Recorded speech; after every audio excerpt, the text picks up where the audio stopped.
A couple of months ago, Donald Trump was almost assassinated and his ear was clipped by a bullet from a sniper rifle. The Secret Service took that man down. And just the other day, on Sunday, actually apparently when me and my family, when we just, I guess, passed the state border line to Florida, shots rang out where there almost was an assassination attempt, the second time on Donald Trump's life. I don't know if Donald Trump will become president again. But from what I am looking at in my perspective, I can say with confidence that Donald Trump could be the next president of the United States of America. Now, it is not up to the people, as you may think. It is up to God if we deserve Trump in office or if we should have Kamala Harris in office.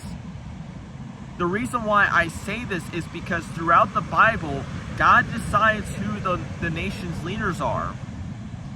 And the story of King Nebuchadnezzar proves that. And the story how King Saul of Israel got his powership taken away from him, though he was still king. And this one as well. When the word of God said to Pontius Pilate, saying to Jesus, "Don't you realize that I have the power to either free you or crucify you?" But the word of God replied to Pontius Pilate, "You would have no power over me unless it was given to you from above." And also, I will add this in there. In Romans, whether the nation's leaders are evil or at peace, though it doesn't actually say that, the nation's leaders, the governors, any government official, or even just say a police officer, are God's servants. And you can look that up in the book of Romans and chapter 13, I believe it to be. This is true.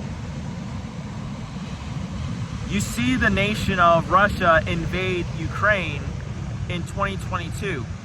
And to tell a brief testimony of how I found this out was when I was on a Discord call with my brother and a bunch of other people around the country, just talking about video game stuff and all that stuff. And then all of a sudden, we learned that Russia invaded Ukraine and launched missiles into them. And from what you can tell from the past 2.5 years with America giving billions of dollars to Ukraine, you can tell that the way how they're living, it seems like to some degree that they're almost back to normal of living, but the front lines are at like the country border towards Russia. And it's like almost like they're not hiding under the subways anymore or tunnels, but they're back up into the surface.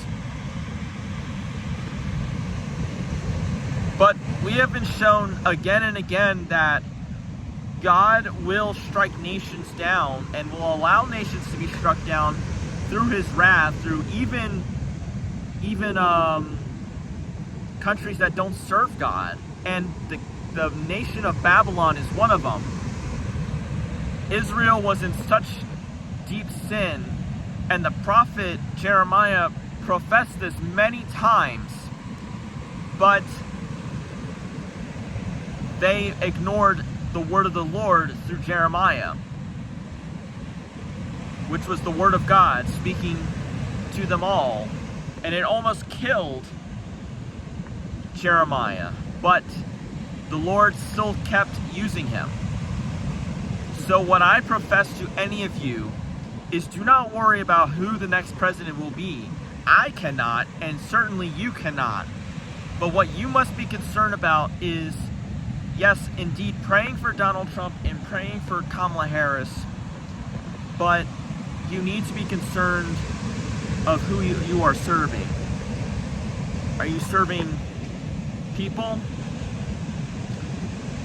that will eventually in time lead to one's self-destruction?